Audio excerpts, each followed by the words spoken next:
बिल्कुल अच्छे से पढ़िए। हमारे चैनल पर कम समय में ज्यादा क्वेश्चन कराए जाते हैं, आपका बिल्कुल भी समय बर्बाद नहीं होगा। करते हैं सुपर फास्ट रिवीजन जीके के क्वेश्चन का। पहला क्वेश्चन आपको स्क्रीन पर दिख रहा होगा, देखिए। रविंद्रनाथ टैगोर को किस वर्ष में नोबेल पुरस्कार से सम्मानित किया गया था? तो रविंद्रनाथ टैगोर जी को नोबेल पुरस्कार मिला था 1913 ईस्वी में। ऑप्शन नंबर सी 1913 ईस्वी रविंद्रनाथ जी को नोबेल पुरस्कार से सम्मानित किया गया था। चाणक्य का एक अन्य नाम इनमें से क्या था? तो जो चाणक्य थे उनका एक अन्य नाम, यहां पर आपको बहुत सारे नाम दिख रहे होंगे, तो चाणक्य को विष्णुगुप्त भी कहा जाता था। ऑप्शन नंबर बी विष्णुगुप्त, ये चाणक्य का नाम ही था। कौटिल्य भी उनको कहा जाता था। ऑप्शन नंबर बी यहां पर विष्णुगुप्त राइट आंसर है। ब्रह्म समाज के संस्थापक इनमें से कौन थे? तो जो ब्रह्म समाज है उसकी स्थापना या उसके संस्थापक थे राजा राम मोहन राय जी।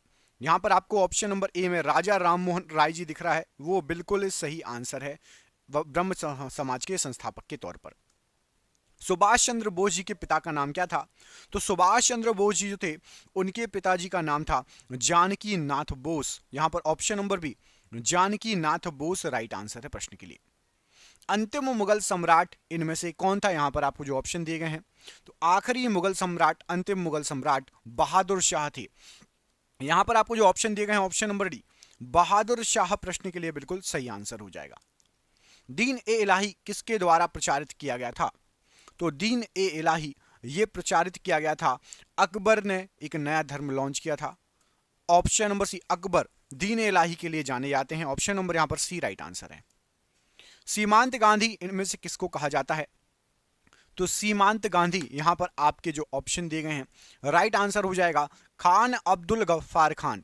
इनको सीमांत गांधी के नाम से जाना जाता है। यहां पर ऑप्शन नंबर सी यहां पर बिल्कुल सही आंसर हो जाएगा। अगला क्वेश्चन जो है इसका आंसर आप मुझे कमेंट करके बताएंगे। बहुत इजी क्वेश्चन है और एग्जाम में कई बार पूछा था, कंफ्यूजन हो जाती है बच्चों को, तो आप में से सभी आंसर देंगे इस प्रश्न का कि भारत का राष्ट्रीय गीत इनमें से किसने लिखा है? राष्ट्रीय गान की बात नहीं हो रही है, राष्ट्रीय गीत की बात हो रही है। भारत का राष्ट्रीय गीत किसने लिखा है? मैं आपको दो ऑप्शन दे रहा हूं। ऑप्शन नंबर ए रविन्द्रनाथ टैगोर और option number B Bankim Chandra Chatterjee. इनमें से कोई एक आंसर सही है। कमेंट बॉक्स में कमेंट करके बताइए कि भारत का राष्ट्रीय गीत किसने लिखा। किस क्रांतिकारी ने खुद से मौत को गले लगाया था? इनमें से जो ऑप्शन दिए गए हैं इनमें से किस क्रांतिकारी ने खुद को मौत से गले लगाया था? राइट आंसर हो जाएगा चंद्रशेखर आजाद जी ने। यहां पर ऑप्शन नंबर डी आपका चंद्रशेखर आजाद जी प्रश्न के लिए बिल्कुल सही आंसर है। रोलेट एक्ट किस वर्ष पारित किया गया था? तो रोलेट एक्ट जो है यहां पर आपको जो ऑप्शन दिए गए हैं राइट आंसर हो जाएगा, ये पारित किया गया था आपका ऑप्शन नंबर ए सन 1919 में। Option number A Rowlatt Act के लिए बिल्कुल सही आंसर हो जाएगा। अरुणा आसफ अली को कहां भारतीय राष्ट्रीय कांग्रेस ध्वज फहराने के लिए याद किया जाता है?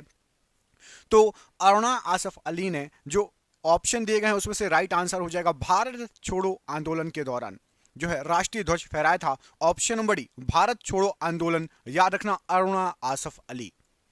वास्को डी गामा भारत कब आया था, किस सन में आया था? सबसे ज्यादा पूछे जाने वाला क्वेश्चन इतिहास का, और राइट आंसर है वास्को डी गामा 1498 ईस्वी में भारत आया था। ऑप्शन नंबर बी 1498 ईस्वी में वास्को डी गामा भारत आया था। बौद्ध गुफाओं के लिए प्रसिद्ध कार्ले किस राज्य में स्थित है? तो बौद्ध गुफाओं के लिए प्रसिद्ध जो कार्ले है ये पड़ता है आपका महाराष्ट्र राज्य में। ऑप्शन नंबर ए महाराष्ट्र राज्य प्रश्न के लिए राइट आंसर है। भारत की आजादी की लड़ाई के दौरान करो या मरो, डू और डाई का नारा किसने दिया? तो भारत की आजादी के दौरान करो या मरो का जो नारा है महात्मा गांधी जी के द्वारा दिया गया। ऑप्शन नंबर यहां पर सी महात्मा गांधी जी राइट आंसर है प्रश्न के लिए। स्वतंत्र भारत का प्रथम गवर्नर जनरल इनमें से कौन था? तो आजाद भारत स्वतंत्र भारत का सबसे पहला गवर्नर जनरल, यहां पे आपको जो ऑप्शन दिए गए हैं राइट आंसर हो जाएगा आपका Lord Mountbatten. Option number B ये स्वतंत्र भारत के पहले गवर्नर जनरल थे। गौतम बुद्ध जी को ज्ञान कहां पर प्राप्त हुआ था? यहां पर आपको जो ऑप्शन दिए गए उसमें से बताना है। तो गौतम बुद्ध जी को ज्ञान की जो प्राप्ति हुई थी ये आपकी हुई थी बोध गया में। ऑप्शन नंबर ए बोध गया में गौतम बुद्ध जी को ज्ञान की प्राप्ति हुई थी। अजंता एवं एलोरा की गुफाएं किस राज्य में स्थित है? तो अजंता और एलोरा की गुफाएं राइट आंसर हो जाएगा ये महाराष्ट्र राज्य में स्थित है। ऑप्शन नंबर बी महाराष्ट्र राज्य में अजंता एलोरा की गुफाएं। दोस्तों प्लीज वीडियो को लाइक कर दीजिए, बहुत दिन बाद वीडियो बनाए हैं, सपोर्ट करो, लाइक करो, आपके लिए ऐसी सुपर फास्ट स्पीड में आते रहेंगे वीडियो, तो जल्दी से वीडियो को लाइक कर दो सभी के सभी मिलकर, जल्दी से जरूर लाइक करिएगा। किस भारतीय राजा ने पूर्व एशिया के कुछ हिस्सों की को जीतने के लिए नौसैनिक शक्ति का इस्तेमाल किया था? तो पूर्व एशिया को जीतने के लिए नौसैनिक शक्ति का जो इस्तेमाल किया था, ये हमारे साउथ से संबंधित राजा हैं, दक्षिण भारत से संबंधित राजा हैं, और उनका नाम है राजेंद्र चोल, राजेंद्र चोला या Rajendra Chola. Option number C यहां पर राइट आंसर है। भीमबेटका की गुफाएं कितने साल पुरानी मानी जाती है लगभग? तो भीमबेटका की जो गुफाएं हैं लगभग आपकी 30,000 साल, 30,000 साल लगभग मानी जाती हैं। इससे भी पुरानी है, इससे भी पुरानी ये गुफाएं हैं। ऑप्शन नंबर सी यहां पर राइट आंसर हो जाएगा। यूनेस्को का वैश्विक विरासत स्थल विक्टोरिया मेमोरियल हॉल किस भारतीय शहर में है? तो विक्टोरिया मेमोरियल हॉल जो है ये आपका पड़ता है कोलकाता में। Option number C Victoria Memorial Hall ये आपका कोलकाता में पड़ता है। ऑप्शन नंबर सी यहां पर राइट आंसर है, कोलकाता।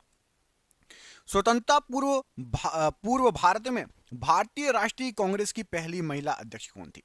तो स्वतंत्रता के पहले भारत में भारतीय राष्ट्रीय कांग्रेस की सबसे पहली महिला अध्यक्ष जो थी, स्वतंत्रता पूर्व की बात हो रही है, यहां पर आपको जो ऑप्शन दिए गए राइट आंसर हो जाएगा आपका, यहां पर राइट आंसर है आपका option number see Annie Besant. Option number see Annie Besant प्रश्न के लिए बिल्कुल सही आंसर हो जाएगा। मध्य प्रदेश में स्थित वैश्विक विरासत स्थल भीमबेटका किसके लिए प्रसिद्ध है? तो भीमबेटका जो आपकी प्रसिद्ध है ये पाषाण आश्रय के लिए प्रसिद्ध है। यहां पर पत्थरों में जो है लोग रहते थे पुराने जमाने के, और उन्होंने यहां पर चित्र भी बनाए हैं। ऑप्शन नंबर सी पाषाण आश्रय मतलब पत्थरों के घर, पत्थरों की गुफाओं में रहते थे, वैसे आपको यहां पर मिल जाएंगे। भीमबेटका मध्य प्रदेश राज्य में है। दोस्तों क्वेश्चन आप देख ही रहे होंगे कितने शानदार क्वेश्चन है। ये सभी क्वेश्चन आप जिस एग्जाम की तैयारी कर रहे हो उसमें आ सकते हैं। पूरे के पूरे क्वेश्चन इतने इंपॉर्टेंट है, आप जिस एग्जाम की तैयारी कर रहे हो आपके एग्जाम में जीके आएंगे, और जीके में ये क्वेश्चन आ सकते हैं आपको। हमने आपके लिए ऐसे ही 10,000 जीके एमसीक्यू बना लिए हैं। कितने? 10,000 क्वेश्चन तैयार कर लिए हैं जीके एमसीक्यू, और ये आपको व्हाट्सएप पर मिल जाएगा।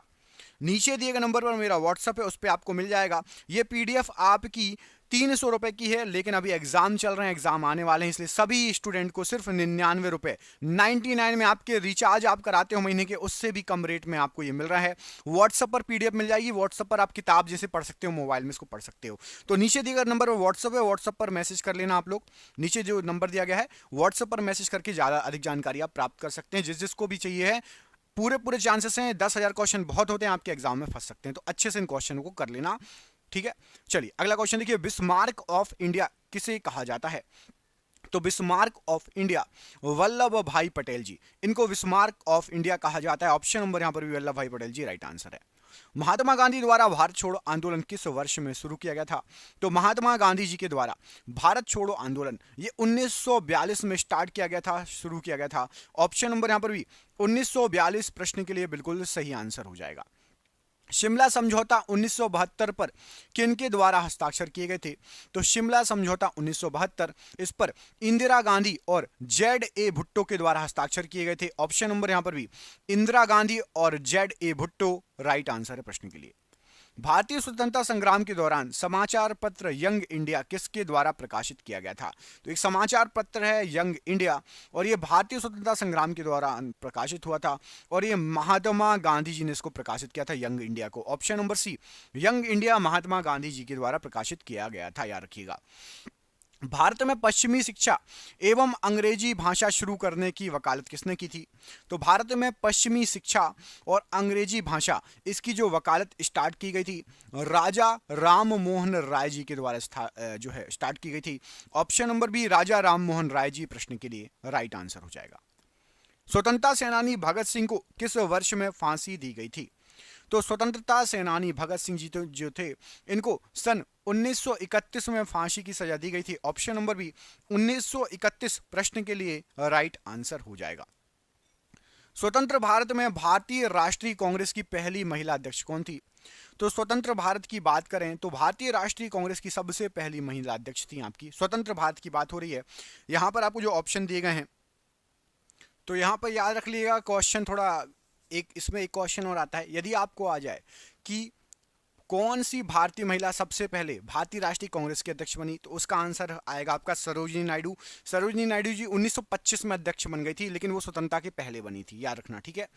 लेकिन यदि आपको आता है कि स्वतंत्रता के बाद स्वतंत्र भारत, तो यहां पर आपका राइट आंसर हो जाएगा इंदिरा गांधी जी। यहां पर option number B Indira Gandhi ji right answer हो जाएगा प्रश्न के लिए। अगला क्वेश्चन देखिए, भारत और पाकिस्तान के बीच युद्ध विराम रेखा को नियंत्रण रेखा LOC में कब परिवर्तित किया गया था? तो LOC जो बनी थी लाइन ऑफ कंट्रोल वाली, वो बनी थी आपकी ऑप्शन नंबर बी सन 1972 में। ऑप्शन नंबर बी यहां पर सन 1972 प्रश्न के लिए बिल्कुल राइट आंसर है।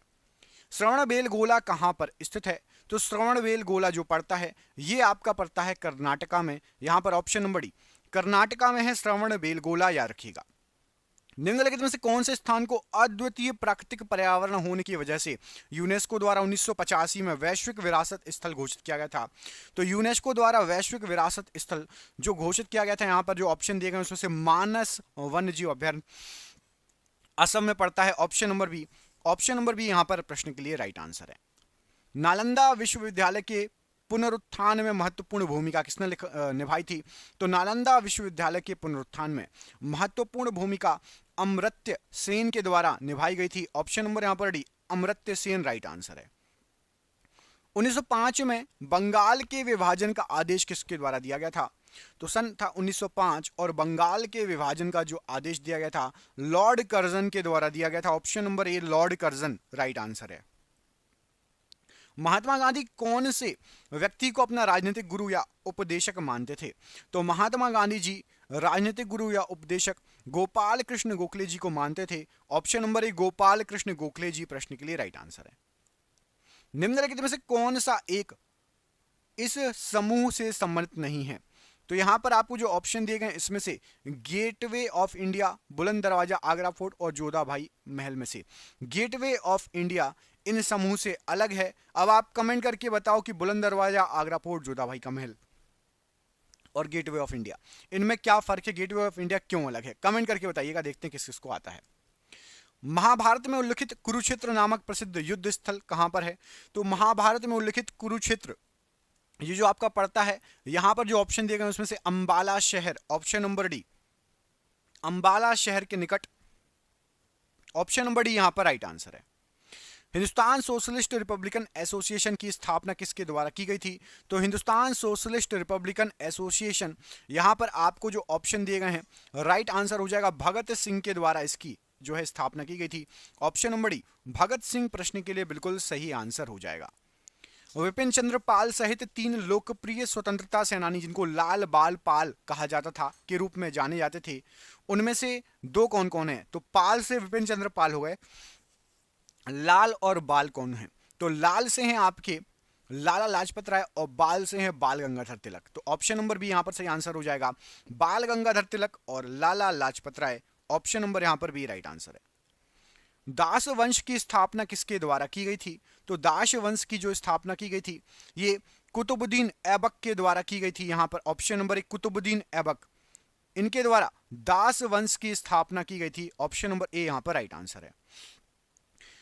बृहदीसवारा मंदिर किस प्रकार की सामग्री से बनाया गया है? तो बृहदीसवारा जो मंदिर है ये ग्रेनाइट से बना हुआ मंदिर है। ऑप्शन नंबर बी ग्रेनाइट से इसको बनाया गया है, राइट आंसर हो जाएगा। ऐसे जिए जैसे कि यह आपका आखिरी दिन है, ऐसे सीखो कि आप हमेशा जीवित रहेंगे, ये शब्द किसके द्वारा लिखे गए हैं? तो ये जो शब्द हैं महात्मा गांधी जी के शब्द हैं। Option number A Mahatma Gandhi ji right answer है। पंच सिद्धांतिका, बृहत संहिता और साक्ष्य सिद्धांत के लेखक कौन है? तो पंच सिद्धांतिका, बृहत संहिता और साक्ष्य सिद्धांत ये सभी वराह मिहिर की रचना है। Option number D Varaha Mihir right answer है। स्वतंत्रता से पूर्व निम्नलिखित में से कौन सी एक फ्रांसीसी कॉलोनी नहीं थी? फ्रांसीसी है जहां पर निवास नहीं करते थे, तो राइट आंसर हो जाएगा स्वतंत्रता से पूर्व आपका जो पटना है, पटना एक फ्रांसीसी कॉलोनी के रूप में नहीं जानी जाती थी। Option number B Patna right answer हो जाएगा। महान सम्राट अशोक किस वंश के थे? तो सम्राट अशोक जो थे आपके यहां पर राइट आंसर हो जाएगा, ये मौर्य वंश से संबंधित थे। ऑप्शन नंबर ए मौर्य वंश के थे सम्राट अशोक, राइट आंसर है। निम्नलिखित मस्जिदों में से किसका निर्माण मुगल सम्राट शाहजहां के द्वारा कराया गया था? यहां पर आपको जो ऑप्शन दिए गए हैं उसमें से जो मस्जिदें दी गई हैं, जामा मस्जिद दिल्ली, इसका निर्माण शाहजहां के द्वारा कराया गया था। Option number B option number A Jama Masjid Delhi right answer है। जलियांवाला बाग हत्याकांड का आदेश किसने दिया था? तो जलियांवाला बाग हत्याकांड का आदेश कर्नल रेजिनॉल्ड डायर के द्वारा दिया गया था। Option number 1 colonel Reginald Dyer right answer है। भारत के राष्ट्रगान के रचयिता कौन है? तो भारत का राष्ट्रगीत मैंने आपसे कमेंट करने के लिए बोला था, और राष्ट्रगान के रचयिता आपके रविंद्रनाथ टैगोर जी हैं। Option number A, Rabindranath Tagore ji ये राष्ट्रगान के रचयिता हैं। प्लेग उन्मूलन की याद में मोहम्मद कुली कुतुब शाह द्वारा निर्मित स्मारक निम्नलिखित में से कौन सा मीनार है? तो मोहम्मद कुली कुतुब शाह द्वारा प्लेग उन्मूलन की याद में 4 मीनार का निर्माण किया गया था। ऑप्शन नंबर बी 4 मीनार राइट आंसर है। और ये रहा आज का आपका आखिरी क्वेश्चन। इसका आंसर कमेंट बॉक्स में कमेंट करके बताइएगा कि मुगल साम्राज्य की स्थापना किसके द्वारा की गई। सबसे इजी क्वेश्चन है, मैं आपको 2 ऑप्शन दे रहा हूं। मुगल साम्राज्य की स्थापना किसने की थी? ऑप्शन नंबर ए बाबर, या फिर ऑप्शन नंबर डी शाहजहां। किसने मुगल साम्राज्य की स्थापना की थी, बाबर या शाहजहां? कमेंट बॉक्स में इस प्रश्न का आंसर कमेंट करके बताइए। हम मिलेंगे आपसे अगली वीडियो में। वीडियो अच्छा लगा हो तो प्लीज वीडियो को लाइक करो। कौन कौन पहली बार आया है ऐसी सुपर फास्ट यदि जीके पढ़ना चाहता है, चैनल को सब्सक्राइब कर लेना।